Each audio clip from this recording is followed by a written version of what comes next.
Ok, on va parler d'un truc qui touche tout le monde, mais que presque personne n'explique bien. L'inflation mondiale. Tu sais, ce moment où tu fais les courses, tu prends 3 trucs basiques et à la caisse tu te demandes si t'as accidentellement adopté un enfant. Voilà. Et avant de continuer, like et abonne-toi. Parce que ce que je vais t'expliquer là, c'est pas juste économique, c'est politique, stratégique, et ça te concerne directement. L'inflation, en vrai, c'est simple. Les prix montent, mais ton argent vaut moins. Tu travailles autant, parfois plus, mais tu peux acheter moins.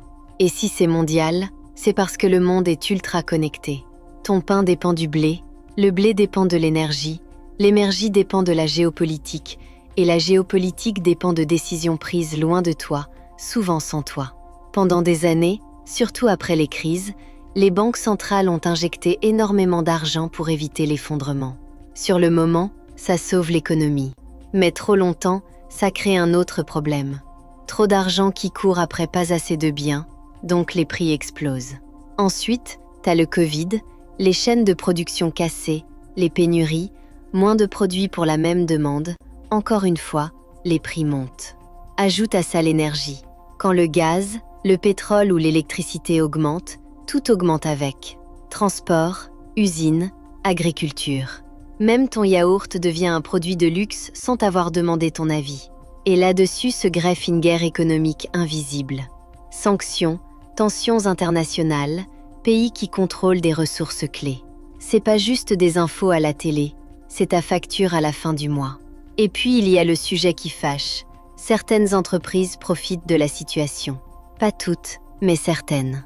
On appelle ça parfois la gridflation. L'inflation comme excuse pour augmenter plus que nécessaire et gonfler les marges. Résultat, les plus fragiles prennent le choc en premier, la classe moyenne se serre la ceinture, les loyers deviennent absurdes, les gens consomment moins, les entreprises vendent moins, licencient, et le cercle vicieux commence. Le pire, c'est que l'inflation détruit un truc invisible mais essentiel, la confiance. Et les gouvernements? Ils sont coincés. Pour calmer l'inflation, ils montent les taux, donc emprunter coûte plus cher, l'économie ralentit, les prix se calment, mais si tu freines trop fort, tu provoques une récession.